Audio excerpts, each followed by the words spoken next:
Muito boa noite, queridos amigos. Estamos aqui de volta em mais um programa Polêmica Espírita. Esse é o nosso programa de número 97, 97º programa. E temos aqui como convidado de hoje o nosso querido Otacílio Rangel, que inclusive já é aqui da casa, da rede Amigo Espírita, da RAI TV. Mas antes de passarmos a palavra para ele e cumprimentá-lo, vamos dar aqui o nosso tradicional boa noite ao nosso querido Paulo Neto. Boa noite, Paulo Neto.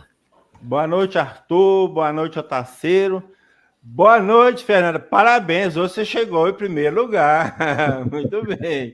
Boa noite, Shirley, J.R. Barreto.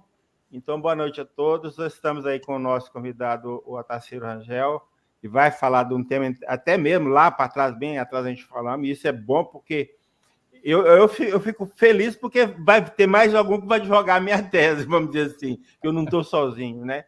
É óbvio é óbvio que ele não vai trazer os mesmos argumentos que eu, e isso que faz a coisa ficar boa, uma outra linha de raciocínio, de visão. Então, isso acaba que somando os dois trabalhos aí, eu acho que vale a pena mesmo, tá? Eu fiquei muito feliz quando eu vi que o Arthur tinha convidado, e principalmente do tema, assim, tá? Deixa comigo, porque é do jeito que eu gosto, é isso aí. Tá? Exato, ele que foi, inclusive, estava conversando com a Fernanda Linhares. E aí, Fernanda, tem alguma sugestão aí para o nosso próximo Polêmica? Aí fala, tem o Otacílio. É verdade, vou conversar lá com ele. E aí, tudo se passou muito bem, ele está aqui conosco. Boa noite, Otacílio. Boa noite, Arthur. Boa noite, Paulo. Boa noite a todos que já estão aqui no chat aí nos acompanhando. É, para mim, uma alegria muito grande estar aqui com vocês, conversando sobre essa doutrina espetacular, né, que vai mudar o panorama do nosso mundo. Temos certeza disso, temos certeza disso. E hoje o Otacílio vai falar sobre esse tema sempre muito amplo e ao mesmo tempo intrigante, que é todos nós somos médiuns. Sabemos que o tema mediunidade realmente é um tema que sempre há algo a se aprender, e aí o Otacílio vai trazer, então, a sua notável contribuição para essa temática. Então, Otacílio, com você a palavra, fica aí à vontade, e ao final nós iremos direcionar a você as perguntas dos nossos internautas. Ok, obrigado, Arthur. Muito bom, nós vamos falar um pouco sobre o fato de Kardec afirmar que todos nós, de alguma forma, somos médiuns, né? Isso está lá no Livro dos Médiuns, no capítulo 14 dos Médiuns, onde ele começa a dizer o seguinte: todo aquele que sente num grau qualquer a influência dos espíritos é por esse fato médium.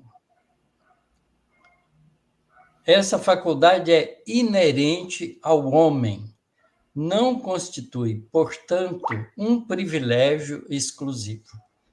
Essas duas frases de Kardec são, a meu ver, memoráveis, né? Porque ele desmistifica de uma vez por todas esse atavismo que todos nós temos de pessoas que têm dons especiais e, por isso, são pessoas eleitas, privilegiadas, e acabam, né, criando com isso correntes de comportamentos que têm sido, até certo ponto, desastrosos. Então, se a gente entender o que Kardec está querendo dizer aqui, e entender que tudo isso é parte de uma situação, de um fenômeno natural, né, acessível a todas as criaturas, a gente passa, então, a pensar nela de uma maneira mais compreensiva e mais positiva. Por exemplo, todos nós enxergamos, né? E o que faz uma pessoa especial sobre outra se enxerga? Baseada na capacidade de enxergar. Aí a gente vai ver que é só o detalhe, né, de uso que a pessoa faz daquilo, dessa faculdade de enxergar. Né? Se ele é uma pessoa capaz de ver detalhes, de prestar atenção em coisas especiais, né? De treinar para ver diferentes cores ou diferentes imagens. No fundo, aí é um desenvolvimento de um recurso que a pessoa já tem. certo? Então, a mediunidade precisa ser compreendida mais ou menos assim. Então, como a mediunidade é um meio de comunicação, é um processo que a gente tem de perceber a realidade espiritual, entrar, sentir a presença dos espíritos e poder intermediar essa presença, então é importante que a gente compreenda também como é que nós fazemos isso entre nós mesmos. Como é que nós nos comunicamos? Então, a gente sabe que a gente tem 5 sentidos, né? Que nossas percepções são todas elas materiais. As nossas percepções, enquanto no corpo físico, são materiais. E a gente precisa da estrutura da matéria para poder fazer essa percepção. Então, porque essa percepção tem um meio de condução. Basicamente, essa é a ideia. Então, a primeira dos sentidos que nós possuímos é o tato. Não é? O tato é o sentido que se desenvolveu primeiro nos processos da vida. A primeira coisa que as células aprenderam a fazer é entrar em contato uma com a outra, contato físico. Não é? E através desse contato físico, ao longo do processo evolutivo, aprenderam, inclusive, a trocar informações. Não é?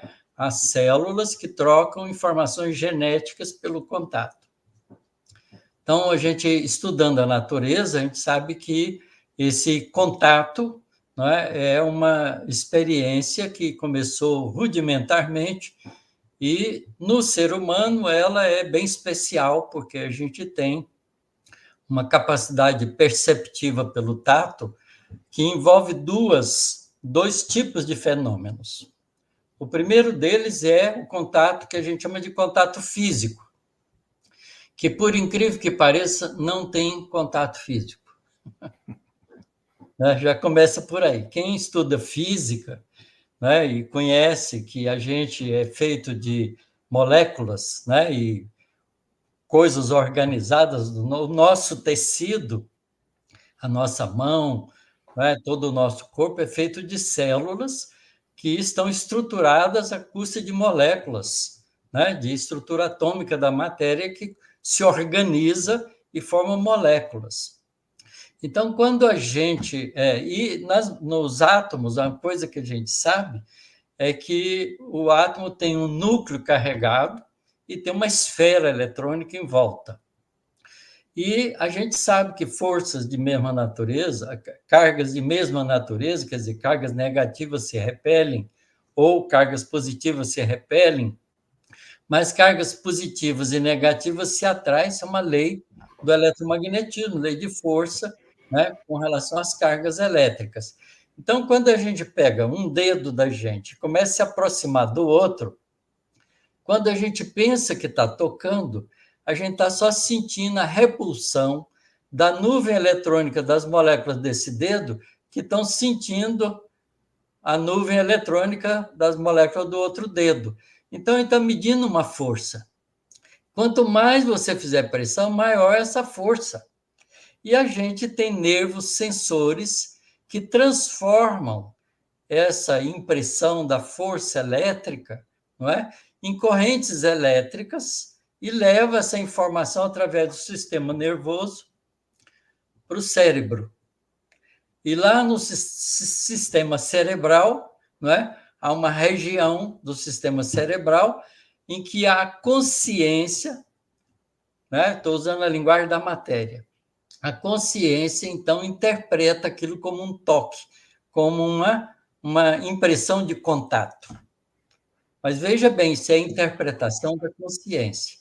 Nós que somos espíritas sabemos que a consciência é o ser espiritual. Então, o espírito interpreta essa sensação, né, como tato, como toque, como encostar um no outro. Mas, a rigor, não está encostando.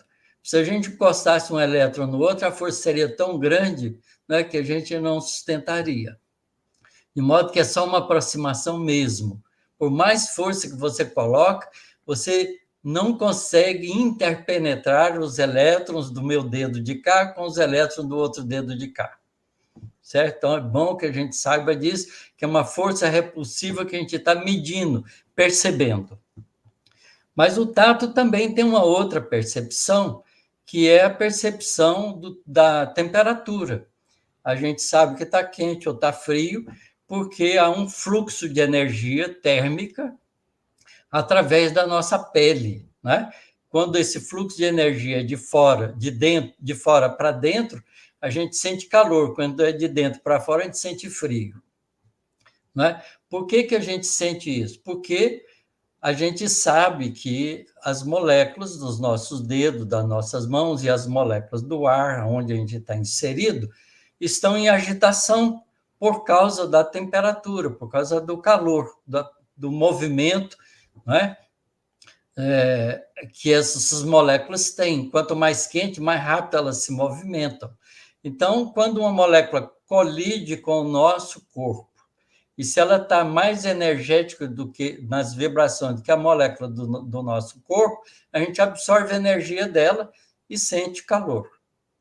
Mas quando essas moléculas estão mais frias e colidem com nossas moléculas, nós transferimos energia para elas vibrarem mais, terem mais energia cinética, então elas esquentam e a gente sente frio. Então, também o tato é uma percepção do meio ambiente, né, que nos permite também a sensação de frio e de calor por causa da radiação eletromagnética também, porque essas moléculas são capazes de absorver radiação eletromagnética do infravermelho, vibrarem mais rápido e dar a sensação de quente. Por isso que a gente sai lá no sol, pode estar de olho fechado, a gente sabe que o sol está do lado de fora, porque a gente sente a radiação das energias térmicas, né, que são as radiações de infravermelho, que as moléculas do nosso corpo absorvem. Então, essa sensação também é uma sensação muito antiga no processo evolutivo. Então, tato precisa dessa impressão física para a gente interpretar na nossa consciência como quente, frio ou contato. E é curioso isso, porque eu gosto muito desse sentido, porque ele é corporal, ele é inteiro. Ele não está localizado num ponto só. Diferentemente dos outros sentidos que estão localizados em órgãos, em partes do nosso corpo. Por exemplo, não é? A nossa capacidade olfativa.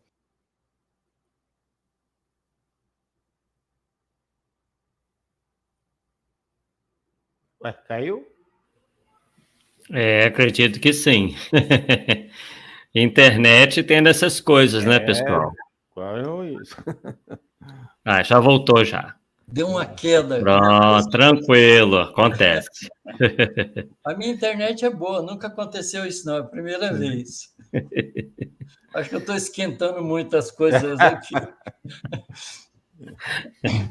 Mas, como eu estava dizendo, né, o nosso olfato, a gente percebe moléculas que se destacam dos objetos e chegam na nossa mucosa nasal, e através desse contato com células especializadas da nossa mucosa nasal, a gente faz um estímulo também nervoso que leva uma corrente nervosa para o cérebro e a gente tem a sensação de cheiro. A gente tem a sensação de cheiro porque a nossa mucosa nasal é capaz de diferenciar tipos de moléculas diferentes. A estrutura molecular de um perfume ou de outro é diferente, e essa mucosa nasal que a gente tem, que são as membranas dos tecidos do nosso nariz, são capazes de identificar, tem receptores para essas moléculas, com as suas estruturas, e essa estrutura faz uma modificação nas membranas da célula, muda os canais iônicos de transporte de íons através da célula, e isso leva a uma impressão de corrente elétrica iônica, né, nos nervos sensitivos para o nosso cérebro, e a gente interpreta como cheiro, como perfume, né, agradável, como cheiro desagradável. Então, é um contato molecular que faz com que a gente tenha essa percepção. Essa percepção é semelhante à gustação. O gosto também é do mesmo jeito. A gente tem nas papilas da língua, né, células especializadas que são capazes de identificar estruturas moleculares, que dá também a sensação de sabor, que é levada para o nosso cérebro e a nossa consciência interpreta como sabor. E o cheiro e o gosto são duas coisas interrelacionadas. A rigor, a gente tem alguns gostos básicos e uma quantidade imensa de cheiros, tá certo? Então, a gente associa uma coisa com outra, às vezes a gente pensa que está sentindo um gosto muito diferente, mas a sensação é muito mais pelo cheiro do que pelo gosto. É muito curioso isso também, e a gente não toma muita consciência disso, não. A gente só vai reagindo a essas sensações, não é? Mas, outra vez, quem interpreta isso é o ser espiritual, ou a consciência, que utiliza da nossa estrutura cerebral para receber essas informações do meio ambiente. E o outro sentido que é muito curioso também e é muito interessante é a capacidade de audição, a gente escutar, né? Ouvir sons, diferentes sons. Quer dizer, quando eu falo, eu estou fazendo com que o meu pulmão expulse o ar, né, pela minha traqueia. Esse ar passa por uma membrana especial que abre, fecha e vibra, que são as cordas vocais, produz, então, sons que a gente articula na cavidade bucal e nasal e pode modular esse som para que ele tenha significados, né?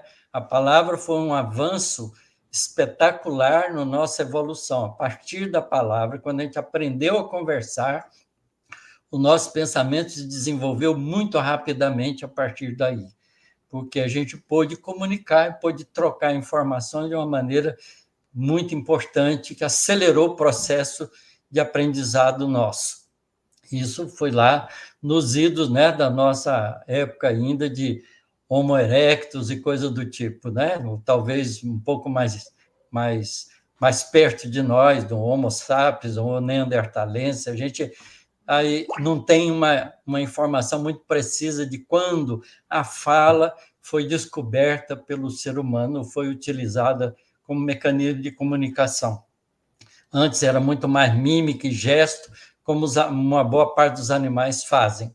Mas o som é curioso, porque quando eu faço essa modulação, eu imprimo no ar ondas longitudinais que vibram, faz o ar, né, ficar rarefeito e contraído, rarefeito, contraído, cria uma onda de pressão que chega no nosso ouvido, tem uma membrana especial chamada tímpano que vibra e transfere essa vibração para o ouvido médio. O ouvido médio tem toda uma estrutura sofisticada de ossinhos que se movimentam, no final, para impressionar um nervo chamado nervo acústico, que leva a corrente para o cérebro e nossa consciência interpreta como som. Então, precisa de um meio para isso, que é o ar, né? Se a gente modifica a densidade do ar, o timbre da nossa voz muda. Todo mundo já deve ter feito ou visto essa experiência, né, de você pegar um balão com gás hélio e aspirar, encher o pulmão com gás hélio e depois falar soltando gás hélio. Como o gás hélio é um gás muito leve, né, ele vibra muito rapidamente, então ele afina a nossa voz. A gente fala de forma aguda, não é? Por causa do ar. Do gás, que é um gás muito leve. Então, o nosso timbre de voz seria diferente se a nossa atmosfera fosse composta de outros tipos de gases, que não os que a gente tem, que é basicamente nitrogênio e oxigênio. Então, é muito curioso também, né, que a gente possa, através de vibrações, né, a gente ter informação e se comunicar uns com os outros. Vocês estão me ouvindo graças a isso. E, finalmente, a gente tem a capacidade visual, né, que também é feita de uma maneira extremamente importante, foi desenvolvida ao longo de muitos e muitos milhares de anos de evolução, e a gente se vê um ao outro porque a luz, né, que colide conosco e espalha, não é? Cria diferentes intensidades de luz espalhada, não é? Essa luz alcança o nosso olho, colima para a nossa retina, no fundo do olho, as células retinoides que a gente tem moléculas especializadas que absorvem a energia da luz, do fóton luminoso, faz uma modificação estrutural, encaixa, né, em moléculas da superfície da retina, das células, identifica isso, faz modificação de correntes iônicas através da membrana dessas células e, novamente, gera uma corrente nervosa que leva para o nosso cérebro e a gente interpreta como imagem, como cores. Né? Então, é também uma coisa interessante, porque tudo isso é comunicação do meio exterior para a nossa intimidade, interpretada pela nossa consciência, que, afinal, é o ser espiritual que somos. Então, comunicação entre nós é fácil da gente entender. Mas a gente pode perguntar o seguinte: a gente já sabe que a gente é ser espiritual e que o espírito pode se libertar do corpo físico. Então, como é que dois espíritos se comunicam no mundo espiritual? Ele não tem o corpo físico, não tem as moléculas de estrutura atômica, porque o corpo espiritual é feito de outra coisa que ele não sabe o que é. Tá certo? A gente sabe que é de fluido cósmico universal, mas a gente não sabe o que é o fluido cósmico universal. Isso é a nossa ignorância ainda do mundo espiritual. Não é? Mas o fato é que os espíritos se comunicam um com o outro. Então, eles devem ter um recurso para fazer isso. Então, como é que dois espíritos, como é que a gente pode entender como dois espíritos se comunicam? Então, a gente vai lá na doutrina espírita, a doutrina espírita vem e explica para nós, tanto no livro dos espíritos como no livro dos médiuns, que nós somos constituídos de 3 partes, não é? Nós somos o ser humano, ele tem um corpo físico de estrutura atômica da matéria, que nós, com a ciência, sabemos investigar muito bem, temos muito adiantamento já de conhecimento dessa parte, mas a gente também tem um corpo espiritual, um intermediário, que é chamado por Allan Kardec de perispírito, que é um corpo fluídico. A palavra fluídico quer dizer, basicamente, que é diferente do nosso corpo material, portanto, é feito de alguma coisa que não é detetável pelas condições materiais, o que significa que ele não é feito de estrutura atômica da matéria, porque a estrutura atômica da matéria a gente deteta, certo? A gente sabe medir todos os átomos, todas as propriedades que eles têm. Então, é feito de outra coisa, certo? E isso a gente não sabe o que é. A gente, então, para dizer que é diferente, a gente chama de quintessência, a gente chama de semimaterial. Como é que uma coisa pode ser semimaterial, meio átomo, meio no átomo? Como é que é isso? Então, são linguagens, são palavras que tentam dizer para nós só que é diferente. É diferente e não sabe entender isso, porque não está na nossa capacidade sensorial enquanto homens, enquanto encarnado. Mas o espírito, né? O ser espiritual propriamente dito, que é o ser que sente, pensa, quer, tem vontade própria, não é? Isso a gente chamaria de espírito propriamente dito, está revestido de um corpo fluídico chamado perispírito. Então, quando a gente desencarna, quando o corpo físico morre, o espírito não é uma abstração, ele é um ser, né, que continua pensando, se querendo, sentindo, e para sentir ele tem um corpo perispiritual, um corpo fluídico para isso. Então, vamos entender esse corpo como um corpo feito de algo que é vibrátil, né? Porque as vibrações ajudam muito a gente a entender isso. O som é um fenômeno vibracional, a luz é um fenômeno vibracional. Então, vamos usar dessa analogia, né? E dizer que o nosso corpo perispiritual é um corpo vibrátil. E cada vontade própria, que é o ser espiritual, faz esse corpo vibrar de acordo com as suas próprias, com os próprios recursos, com a sua própria identidade.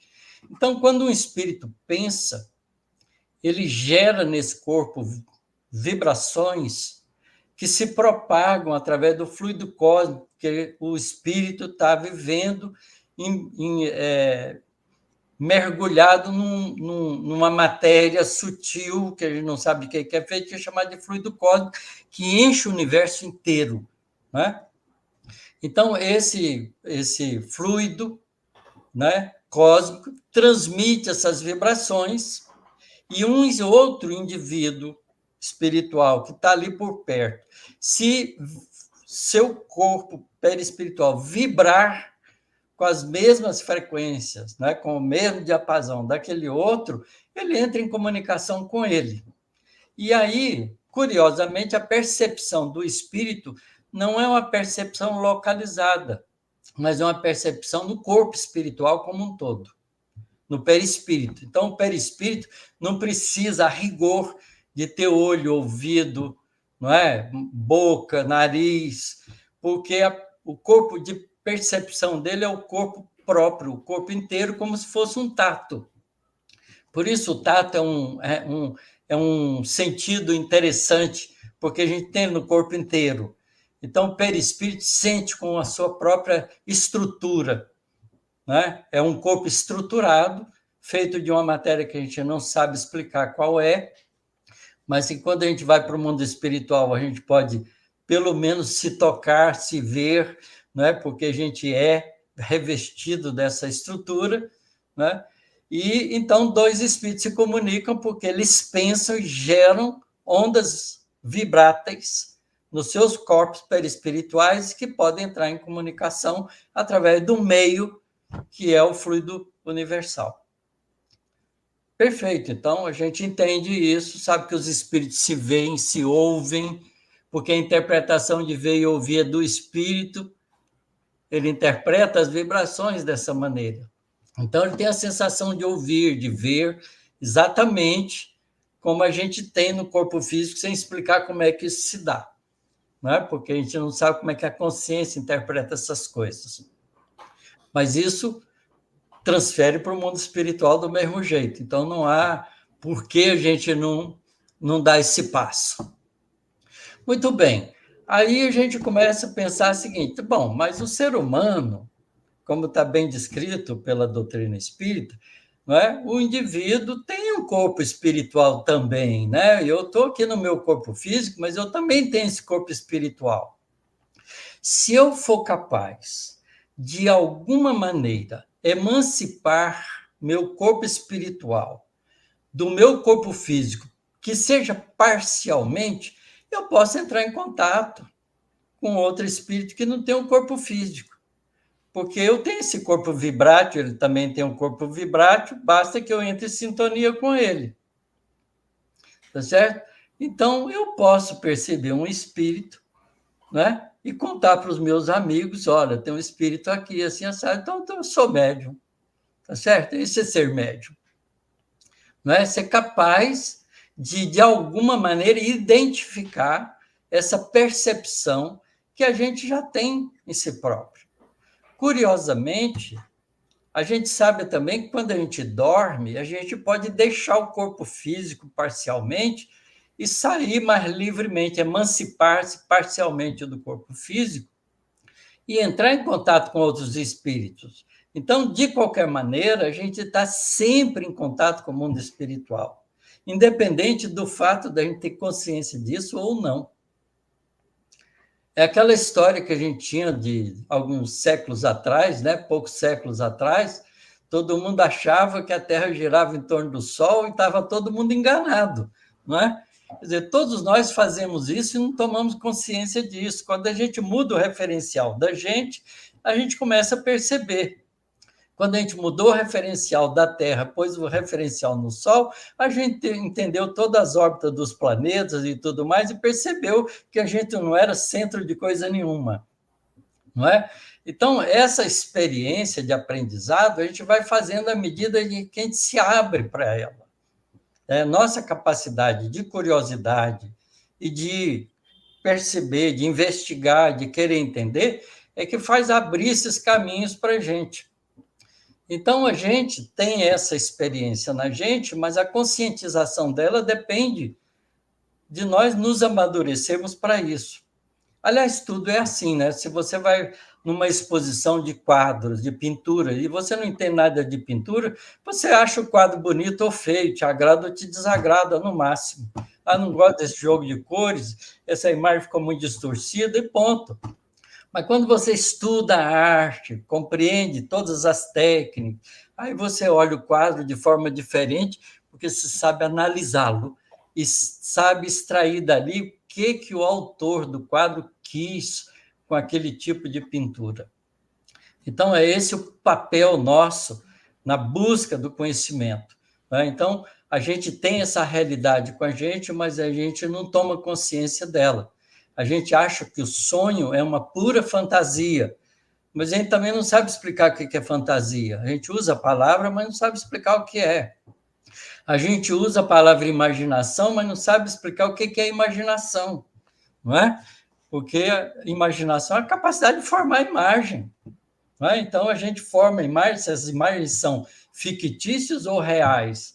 Mas é importante a gente, né, questionar essas coisas. Então, é muito fácil a gente estar em contato com espíritos sem perceber que a gente está em contato com espírito. Quando a gente toma consciência disso, é o que o Kardec está dizendo, se as pessoas, de alguma forma, sentem, ele é médium. Quer dizer, a gente se torna médium na medida em que a gente compreende o mecanismo de comunicação entre os espíritos e nós. Tá certo? Então, todos nós somos médios, não há como escapulir disso, porque a nossa realidade é de um ser espiritual embutido num corpo físico, mas que pode aprender. E aí é que está o segredo, né, de desenvolver os recursos da mediunidade, pode aprender a se emancipar parcialmente do corpo físico com consciência, sem perder o contato com o corpo físico e trazer as informações do mundo espiritual para o mundo físico através da nossa interação perispiritual. Por isso a gente entende por que o Erasto, no Livro dos Médiuns, afirma categoricamente isso para nós. Os espíritos se comunicam perispírito a perispírito. É o corpo de comunicação. Como nós somos homens, mas temos também o corpo perispiritual, à medida que a gente faz isso, e transfere essa comunicação para uma realidade física, a gente está sendo médium. Então, não há como a gente não entender essa colocação que Kardec faz, porque ela é muito simples de entender, basta que a gente pense, né, com esses recursos que a gente já aprendeu. Então, todos nós somos médios. E a gente quer ser um bom médium, um médium de capacidade fácil de comunicação, treine se emancipar do corpo físico para fazer isso muito bem.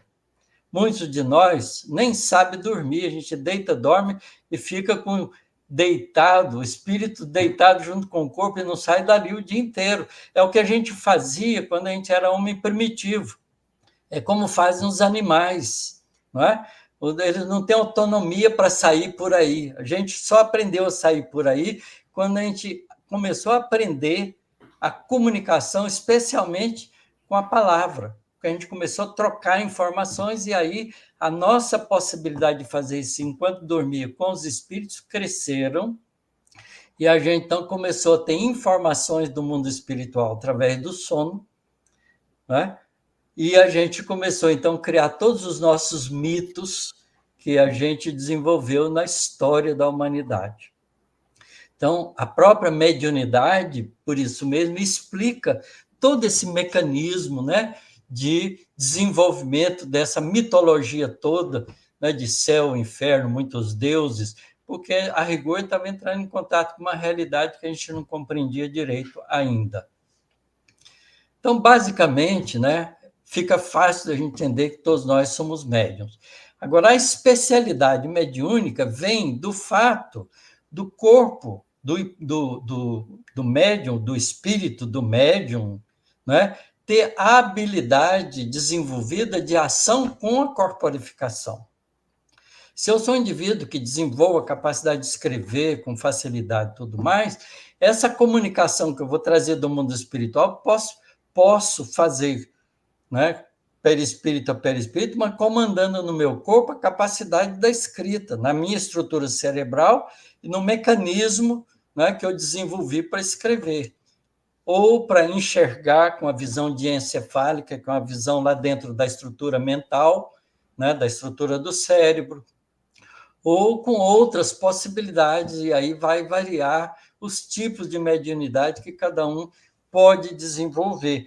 É claro que o indivíduo que é muito mais desenvolvido, ele não tem uma mediunidade, só uma maneira de expressar essa comunicação, uma única só. Como é o caso do Chico Xavier, fazia isso de muitas maneiras. Então, o fenômeno em si não é difícil de entender. Então, basicamente, o que eu queria colocar para vocês é uma visão um pouco diferente daquela que a gente encontra na literatura espírita. Mas o que acontece é que quanto mais a gente vai estudando, mais a gente vai amadurecendo e a gente vai também compreendendo com mais amplitude aquilo que os espíritos dizem, às vezes, em entrelinhas. Muito bem. Sem dúvida, né? Então, o que o Otacílio está muito bem propondo é que a gente tem uma visão mais ampla, né? Inclusive trazendo aí a própria contribuição, né, da ciência para entender todo esse fenômeno, né? E e de certa forma, como é que você pode comparar, né, você falou muito da comunicação, né, no início, a comunicação nossa com os espíritos, no caso de uma mediunidade mais ostensiva. Como é que você, como você vê os mais variados níveis de sensibilidade mediúnica? Por que alguns teriam essa mediunidade mais aflorada e outros, né, têm essa mediunidade tão mais sutilizada? É porque, ao longo das nossas diversas existências, a gente já teve recurso de desenvolvimento desse processo, né? Muitas vezes até provocado por grandes inimizades. Imagine você, né, que você, numa encarnação, prejudica uma pessoa, que ela fica com mágoa de você, vocês dois desencarnam, né? Depois você encarna de novo, o outro fica lá no mundo espiritual, mas de repente ele te encontra encarnado. Aí ele vai querer tirar uma forra com você, certo? Então, o que ele vai fazer? Ele vai forçar uma comunicação com você, porque ele está com mágoa de você, vai se aproximar de você, vai ficar insistentemente vibrando, né? Uma comunicação com você, pensando em você, te questionando, né? Tentando interferir na sua vida, e ele, então, te força um processo de comunicação. Se esse processo dura durante um tempo relativamente longo, o que acontece é que você começa a percebê-lo, né? Por um incômodo. Inicialmente você nem identifica o que é, mas é um incômodo.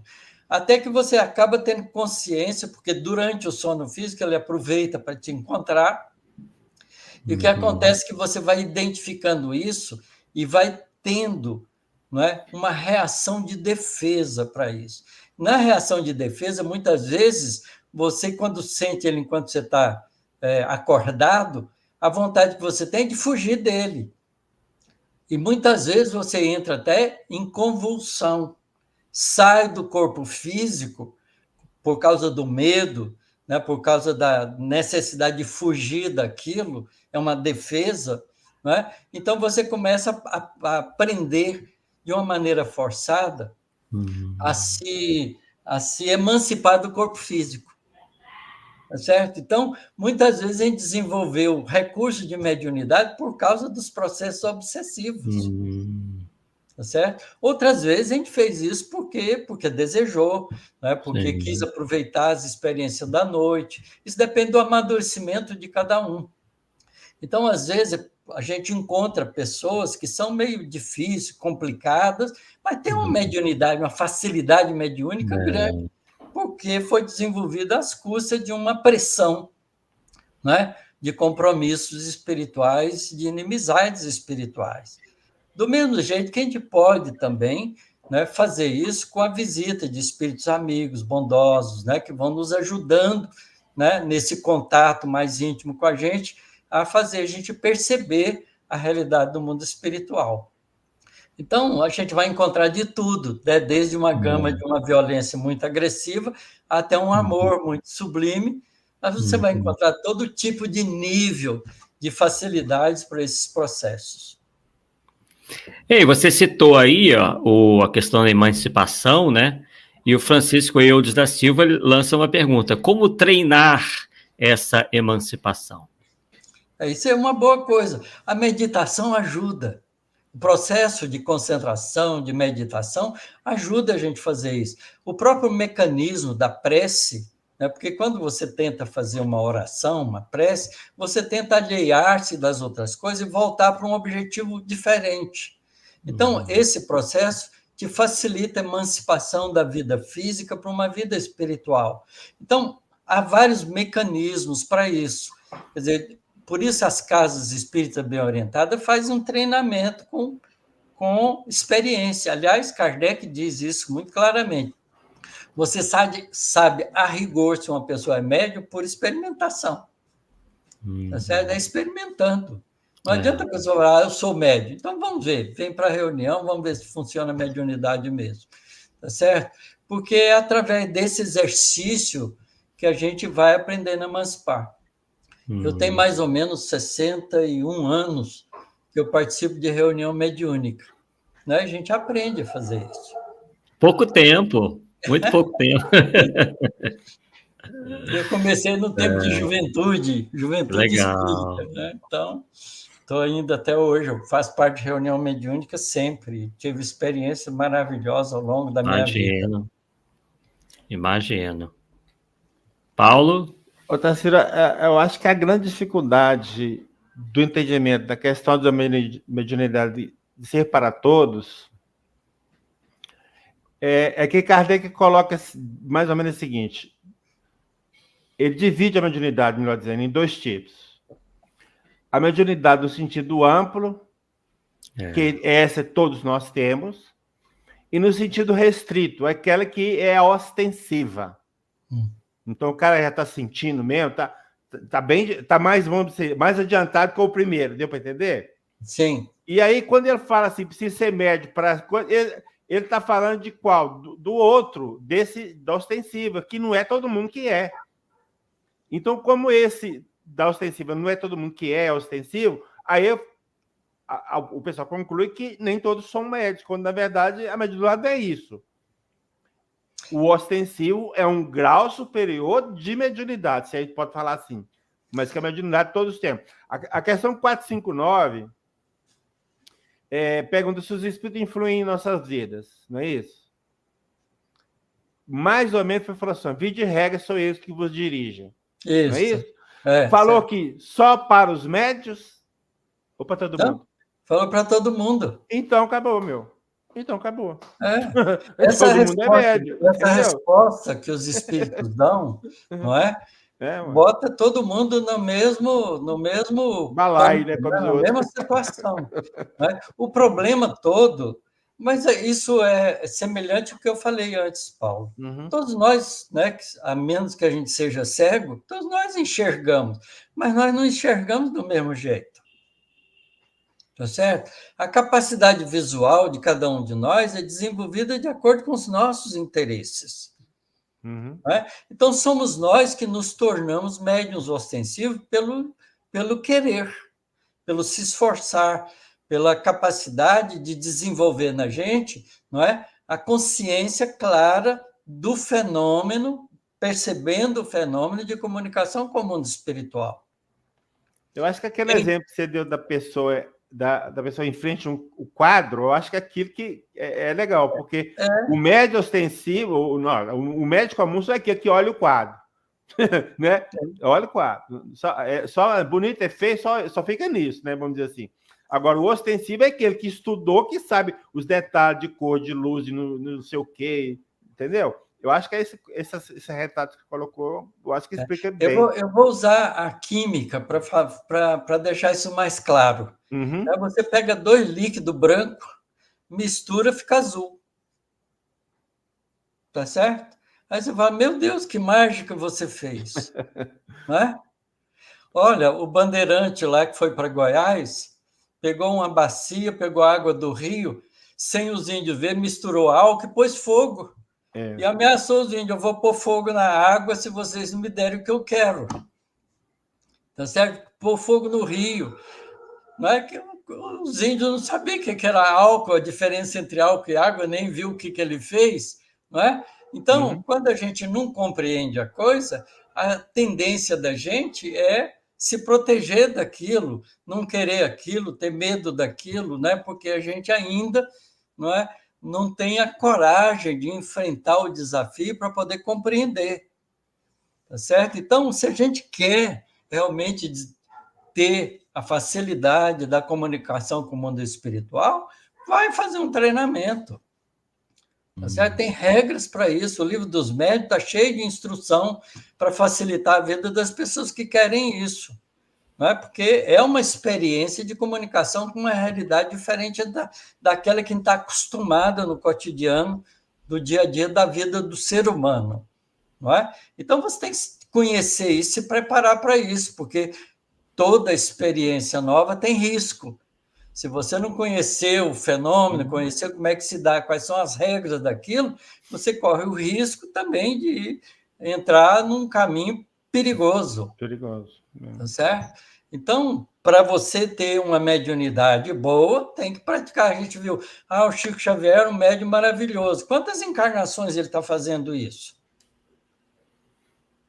Ele é ostensivo porque ele já utiliza desse recurso desde muitas existências. Você está falando um negócio aí que eu sempre questionei e eu achei muito pouca informação sobre isso. Que a mediunidade, vamos dizer assim, não é ostensiva, tá? A mediunidade ostensiva, ela não cai de paraquedas. É um crescente. Você vai tendo tendências de outras vidas e vai ampliando, né? Não é uma coisa que você... por exemplo, você não tinha mediunidade no passado, chega aqui hoje é o Chico. Tá certo? Não tem jeito. Então, ela também seria aquisições do pretérito, é isso mesmo? É, claro, porque essas experiências de comunicação, uma comunicação espontânea e comunicação forçada, faz parte do nosso elenco de reencarnações. Tá certo? Então, muitas pessoas já praticaram isso de uma maneira inconveniente até, mas desenvolver a capacidade de fazer isso, mas agora tem que disciplinar essa capacidade numa direção positiva, porque senão cria dependências outras, porque tem espíritos e espíritos, não é? Você pode se servir como médium, né? Ser um médium para espíritos que são desequilibrados, né? E você sofrer as consequências disso muito gravemente. Então, o problema não é ser médium, é o que você vai fazer com esse recurso. O problema é esse, você tem uma visão, o que você vai fazer com a sua visão? Não é? Você tem facilidades no seu corpo, o que você vai fazer com ela? Você tem inteligência, o que você vai fazer com a sua inteligência? Né? Então, o importante, mais do que o fenômeno, que todo mundo pode ter, todo mundo pode desenvolver, não é privilégio de ninguém, mas a condução disso é uma decisão de responsabilidade. Inclusive tem uma pergunta aqui que parece ter muito a ver com isso. E com relação às crianças, vemos muitas onde já vem com uma ostensividade absurda, incontrolável em alguns casos. Comente, se possível. É porque a gente olha a criança e não vê o espírito. A gente está vendo o corpo. O corpo é só uma representação temporária do espírito. Que espírito é aquele que está ali? Quais são as conquistas espirituais que ele já fez? Então, se ele apresenta desde cedo facilidade mediúnica, maravilha, é porque ele já desenvolveu isso em outras existências. Aliás, hoje eu vi uma apresentação muito bonita de um garotinho, né, regendo a orquestra, Isso 6 anos de idade, não sei se vocês viram. Ok. Né? Menina, é impressionante. Aí você fala assim, da onde que ele veio com isso? Esse é um maestro, tá certo? É reencarnado, é só isso. O corpo é criança, mas o espírito não é. Então, essa é a mesma coisa. As crianças que têm possibilidade de percepção do mundo espiritual, as têm porque já desenvolveu esses recursos.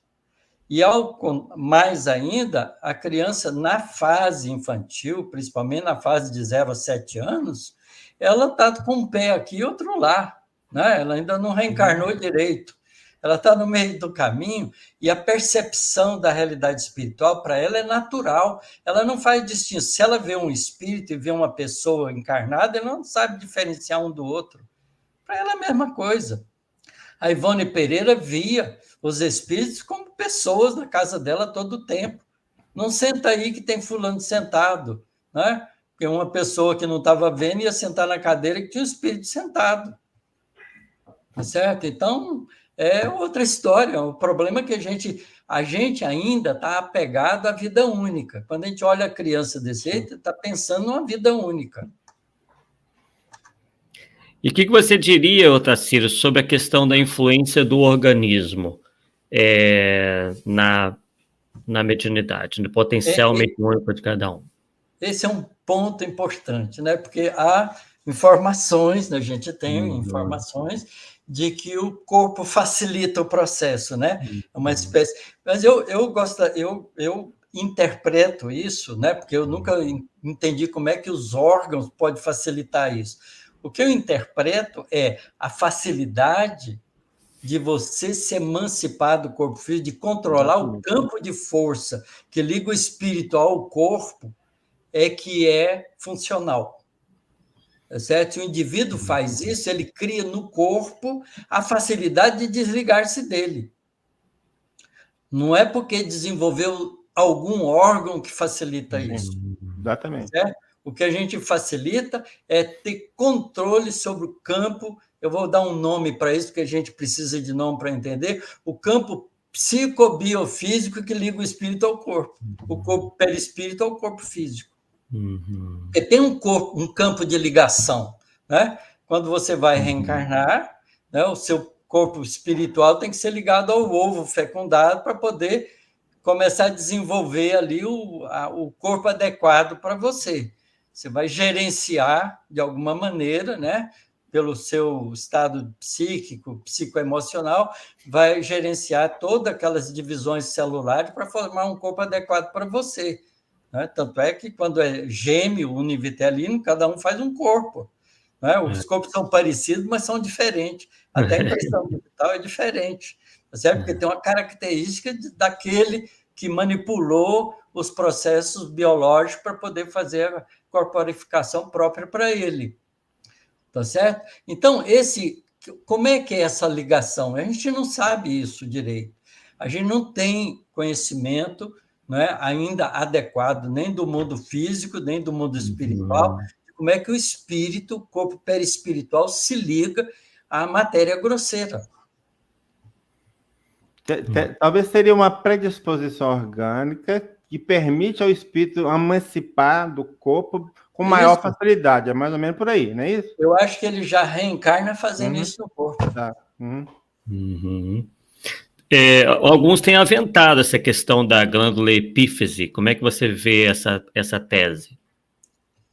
O que eu entendo da glândula epífise é que ela é uma espécie de transdutora de energia. Você sabe o que é um transdutor?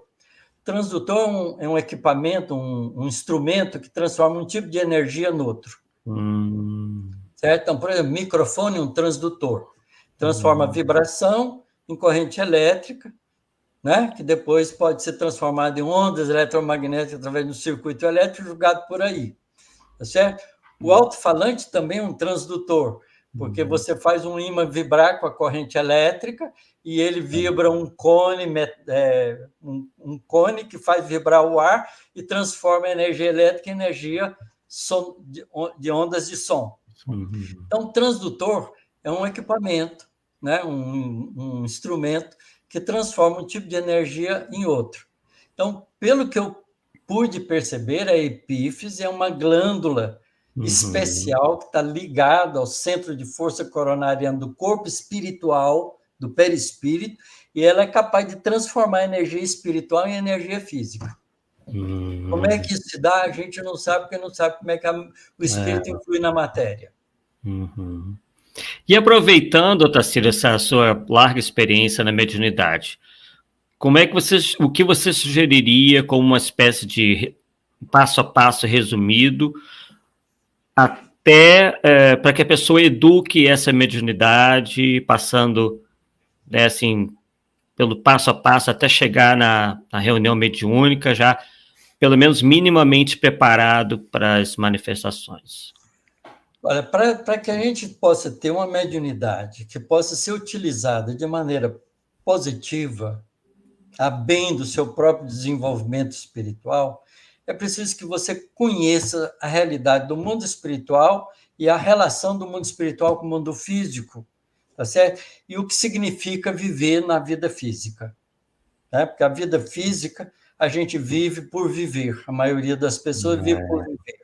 Ao invés disso, a gente tem que transformar a vida física da gente em um processo de crescimento espiritual. Certo? Então, a gente tem que aprender uma série de coisas para utilizar bem. Senão, você pode utilizar de qualquer maneira, vai pagar o preço por isso. Certo? Quer dizer, você pode fazer reação química no laboratório sem conhecer o que está fazendo, mas de repente vai te dar uma explosão na mão. Certo? Mas se você estudar, souber como é que faz e tal, você vai ter as cautelas necessárias, vai poder usar positivamente.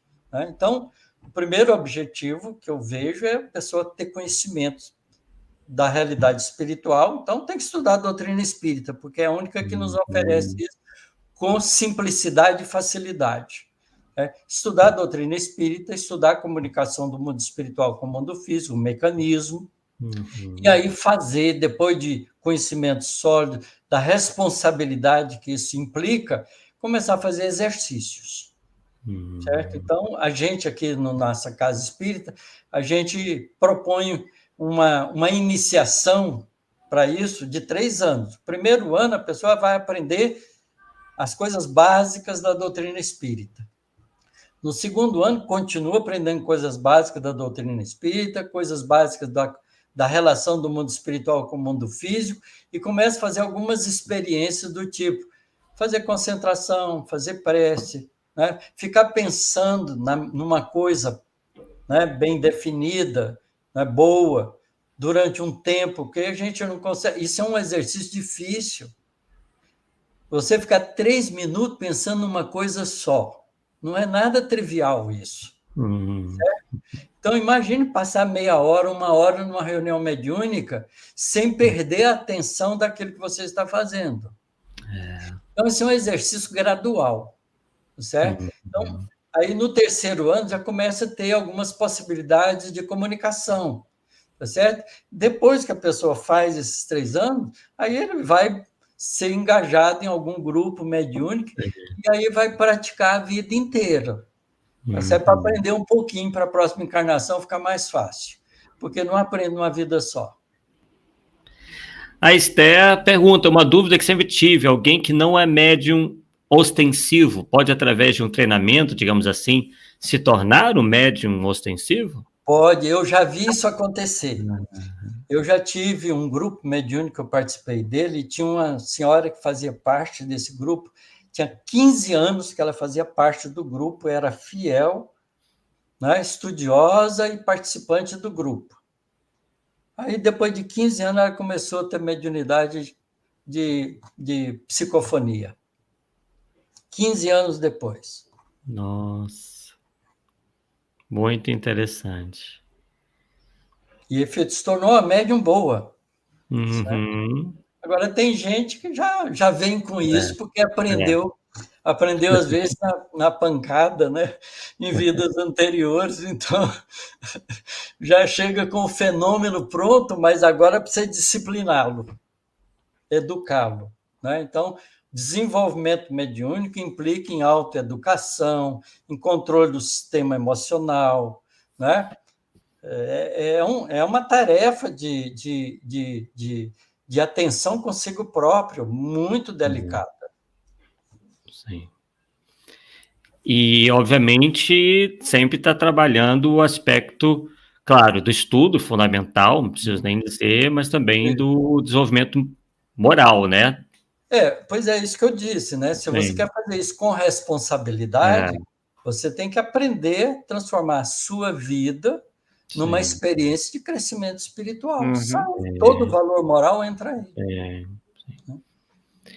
E o que você acha dessas instruções que às vezes nós encontramos por aí, de que o médium deve se abster, por exemplo, da carne, deve se abster do consumo da carne, deve se abster de, enfim, disso e daquilo na execução da mediunidade? Você vê alguma relação entre por exemplo, carne, alimentação, relação sexual, outras coisas com o exercício da mediunidade? Olha, o que a gente pode entender é simples. Tá? Não, a doutrina espírita é maravilhosa, porque ela desmistifica as coisas. Né? Se você vai fazer um trabalho que implica no seu comportamento de controle mental, é óbvio que o seu organismo não pode estar distraído com funções biológicas que te tiram o sangue da circulação sanguínea do cérebro. Quando você come, você almoça, né? O seu organismo diminui o fluxo de sangue para o cérebro e aumenta o fluxo de sangue para o sistema digestivo. Então, por que você fica meio assim com vontade de tirar um cochilinho depois do almoço, depois da janta? É por causa disso. Então, não faz sentido você ir para uma reunião onde você vai usar a mente, usar o autocontrole sobre você mesmo, sobre o próprio corpo, um exercício mental desgastante, com o seu corpo prejudicado com alimentação pesada, com preocupações de briga que teve em casa, né, com problema que você tem que pagar o banco amanhã. Quer dizer, então, não faz sentido. Então, você tem que ter uma preparação para isso adequada. Não é o fato de comer ou não comer isso ou aquilo, é o fato de ter uma alimentação frugal, para você depois participar daquela reunião sem um compromisso digestivo. Correto, correto. É comer feijoada, Fernando. Lanche do McDonald's bem no dia da reunião, não dá. Pois é. Então, churrasco, né? Não dá. A coisa que a gente observa muito é que nas orientações de reuniões de efeitos físicos ou de curas, especialmente tem essa recomendação de carne, de sexo, de não sei o quê, mantendo um padrão. Porque de tudo que a gente faz... Na verdade, tem uma razão para você ter um cuidado com energias que te desgastam. Sim. Esse é o problema. Porque numa reunião de efeitos físicos, você vai ter que doar muita energia anímica do seu próprio corpo. Sim.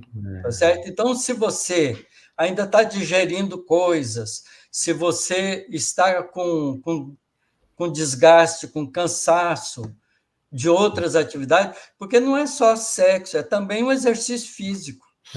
Tá certo? Uma noite mal dormida, não é? Um desarranjo orgânico, nada disso vai te ajudar. Então, e até os sentimentos mesmo, é um comportamento adequado para o tipo de exercício que você vai realizar ali.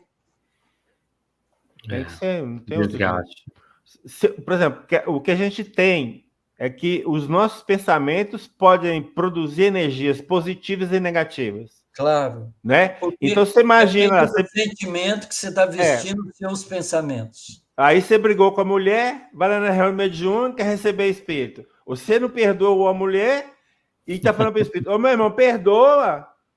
Pois Não tem lógica, né? Não tem lógica. Não tem lógica. A conduta digna, não é? Faz parte de todos esses processos. Mas se você pensar bem, eu sou professor. Eu não consigo dar aula depois que eu almocei muito. Sim. Sério, tem dó, né? Eu tenho que comer uma comida frugal, dar um tempo, para depois dar uma aula, porque a aula é cansativa. Você pensa que não, dá 2 horas de aula, sai de lá desgastado. Aí em cima você tem um teacher aí em inglês aí, ó. Pois é. Então, eu acho que é uma coisa de bom senso, né? Quer dizer, quando você vai usar energias que você ainda não tem muito domínio sobre ela, ainda mais. Se você não tiver uma preparação adequada para fazer isso da melhor forma possível, então aí você vai fazer uma coisa atrapalhada. Por que em reunião mediúnica de materialização os espíritos pedem os médios para cantar? Não é porque o canto ajuda, é porque quando o indivíduo está cantando, não está pensando, meu Deus, podia materializar meu filho, podia materializar fulano, podia isso. Está interferindo de maneira complicada nos processos do programa que foi feito para aquela reunião de materialização. Então, canta, meu filho, porque assim você não pensa besteira. Tá certo? Aí as pessoas tomam isso como ritual, porque elas não entendem a razão. Não, reunião de materialização tem que ter hino e tem que cantar. Não tem que ter. Tá certo? Se a gente soubesse se comportar, não precisa. Paulo, o pessoal, as mulheres vão ficar zangadas com você, porque, por exemplo, o Chico Xavier, se casasse, ia ter problemas. Então. Chico, Divaldo, ia ter mais. Mas a Ivone Pereira também. É verdade. Ela também não casou, ela é bom exemplo também. Família tem as coisas, para mulher e para homem. Essas pessoas que vocês falaram aí são pessoas que dedicaram toda a vida ao trabalho. Claro. Então, se tivesse família para cuidar, não teria tempo suficiente para dedicar ao trabalho. Esse trabalho, acho eu, missionário, seria prejudicado. Só não isso, não tem. Eu tive uma família com 7 filhos. Nossa Senhora, caralho. Não é fácil. Então, eu pude me dedicar a outras atividades, porque a doutrina espírita tem campo para todos nós. Claro, né? É verdade. Bem, as perguntas aqui. Tem mais uma pergunta aqui que deve ser a nossa última. Margarete Filomena Martins. Boa noite a todos. Eu fiz 2 anos de curso mediúnico, desenvolvi a psicografia e a pictografia, mas tem tintas utilizando lápis de cor. Às vezes tem emancipação. Tem como exercitar a emancipação da alma? Algo que você já mais ou menos comentou, né? Continue. Não pense que 2 anos é suficiente. Põe um 0 a mais aí, 20 anos, aí fique feliz com isso. Porque esse é um trabalho continuado que você vai carregar para o seu resto de vida. Isso que é importante. Isso é uma tarefa de desenvolvimento espiritual. Desenvolver mediunidade é desenvolver-se na direção da espiritualidade, se você usa a mediunidade positivamente.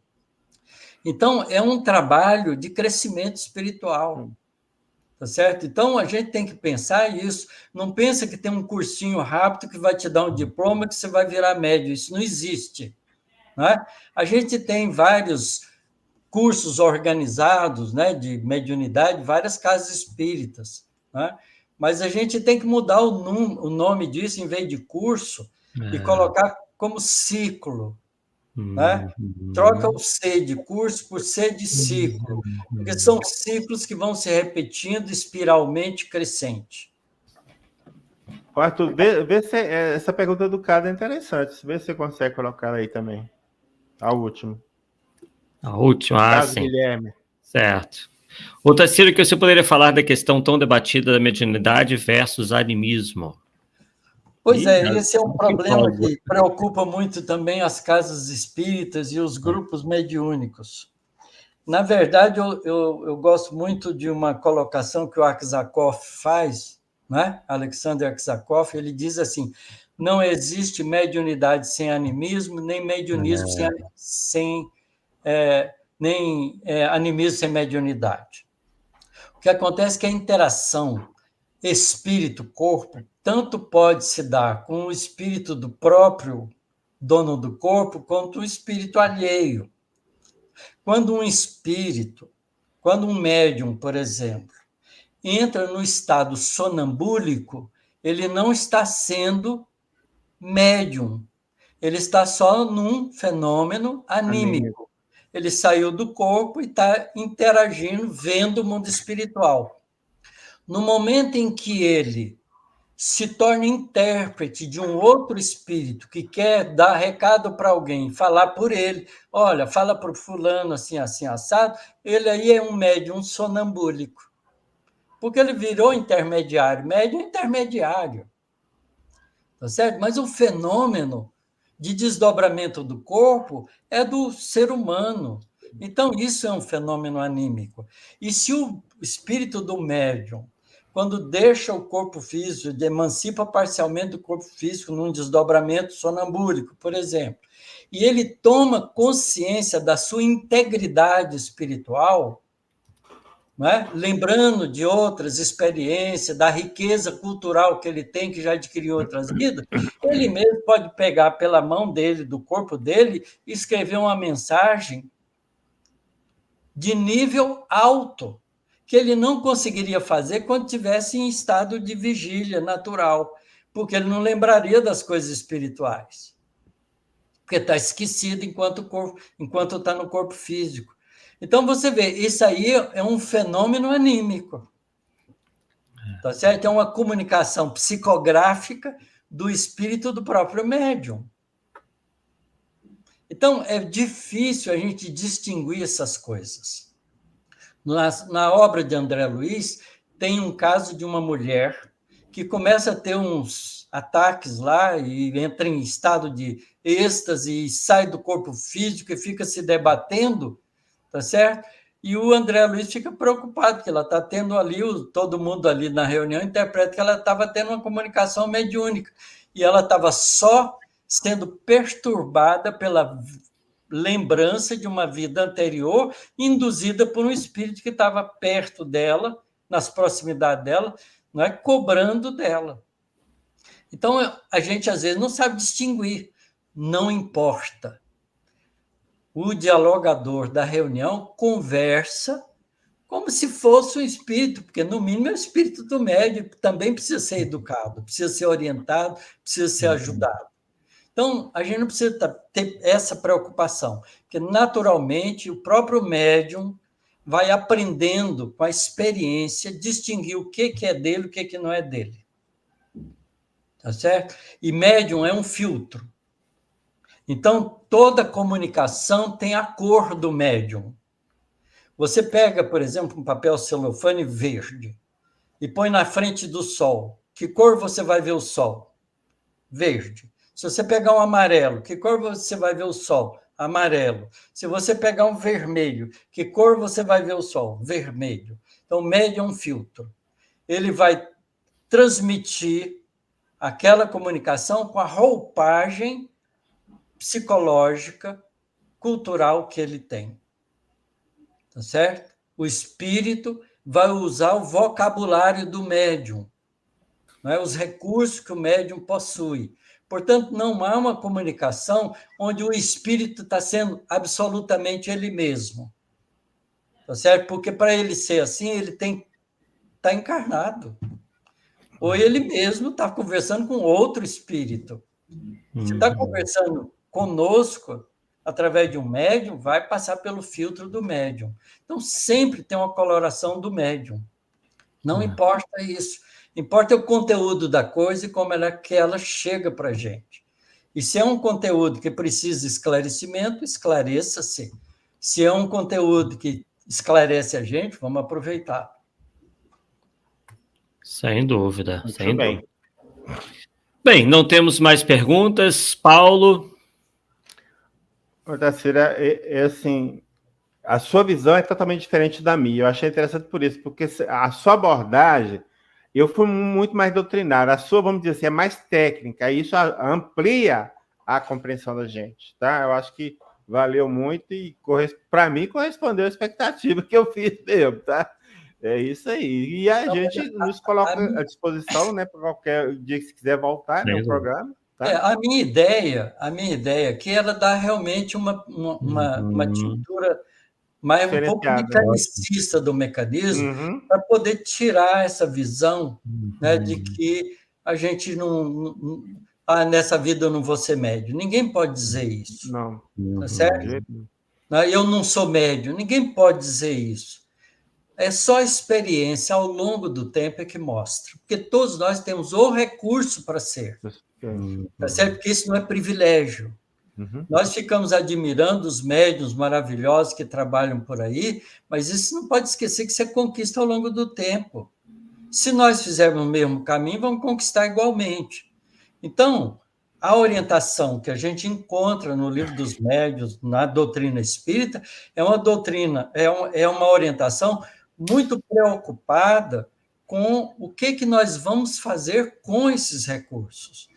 Tem uma preocupação moralizante do fenômeno.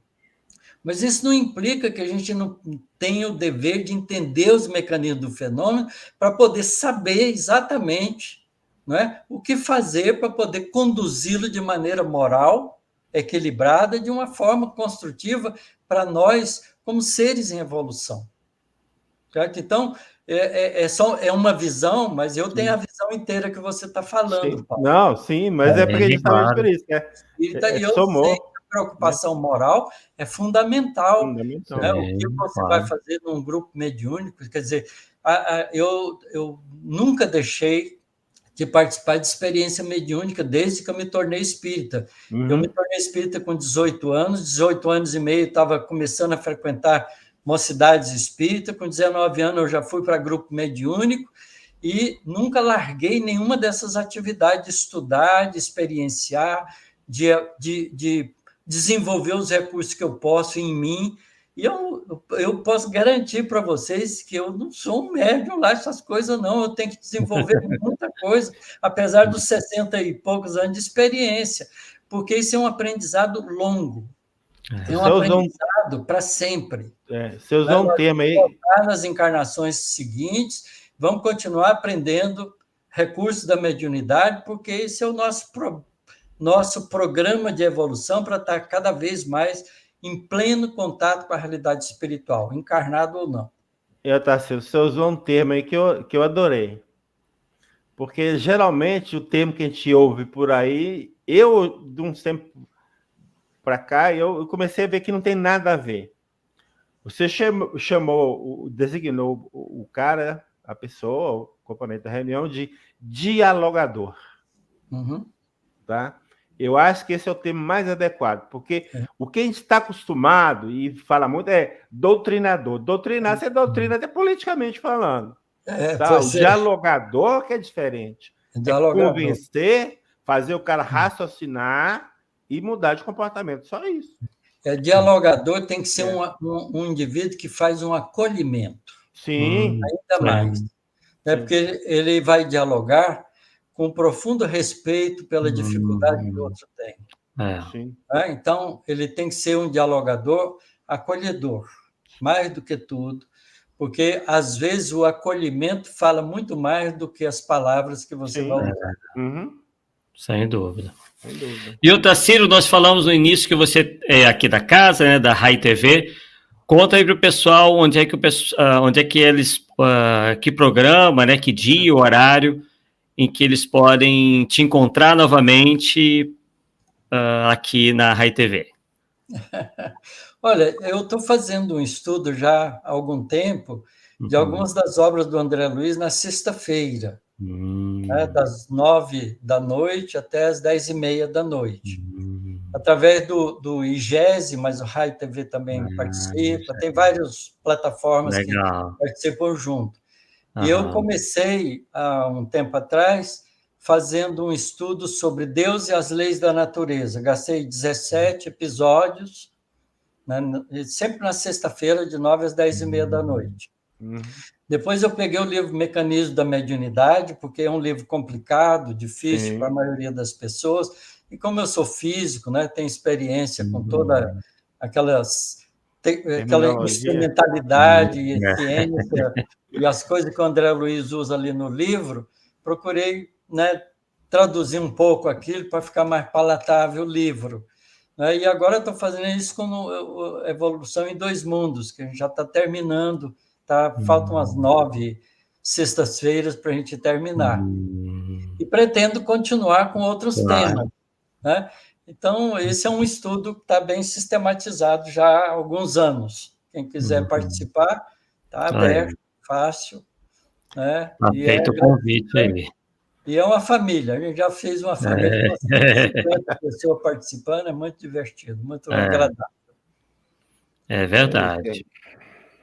Maravilha, então damos aí para o encerrado o nosso 97º Polêmica Espírita na noite de hoje. Já fica aí o convite para o Otacílio voltar em outras oportunidades, desenvolver ou a mesma temática, outra, né, que talvez não tenha tanta ligação com a mediunidade, né, porque a doutrina espírita aí é tão ampla, né? Quem sabe não vem aí, por exemplo, para desenvolver essa história, né? Já uma sugestão que apareceu aqui, se realmente essa história de física quântica tem realmente a ver com espiritualidade, se não tem, enfim, qualquer tema aí que o Otacílio ache que seja, né, que a tônica do nosso programa é justamente essa, de trazer essas polêmicas aí.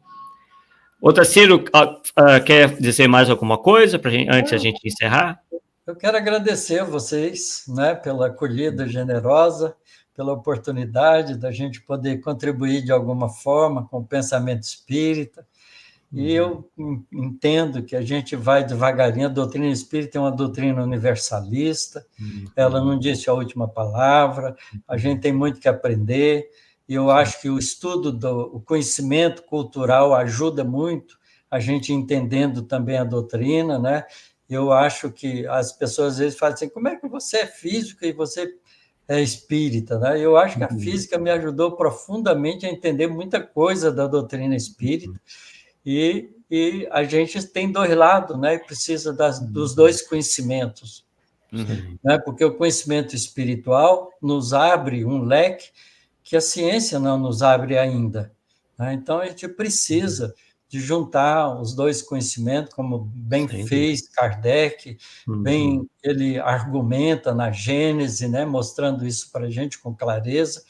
E a gente tem que estudar, aprender, desenvolver, e a gente poder trocar informações é muito enriquecedor. Eu aprendo muito com essas experiências e acho que é meu dever também, que eu vou entendendo, de passar para frente. Eu gosto muito da profissão de professor, que ela é diferente da profissão de mestre. O mestre sabe tudo e não comete erros, né? Então, a gente só tem... Tá certo? Agora, o professor vai ensinando que vai aprendendo, então ele está sujeito a erros. É ótimo ser professor, porque a gente vai aprendendo junto. É verdade, é verdade. Bem, então, damos por encerrado o nosso Polêmica Espírita de hoje. Voltamos daqui a 2 semanas, né, com aquele que será o nosso 98º programa, né? Quem gostou, dê aí o seu joinha, compartilhem, né, para que o nosso programa se mantenha aí cada vez mais forte no ar, aqui na RAI TV, Rede Amigo Espírita. Um forte abraço a todos e até a volta, pessoal. Tchau, tchau.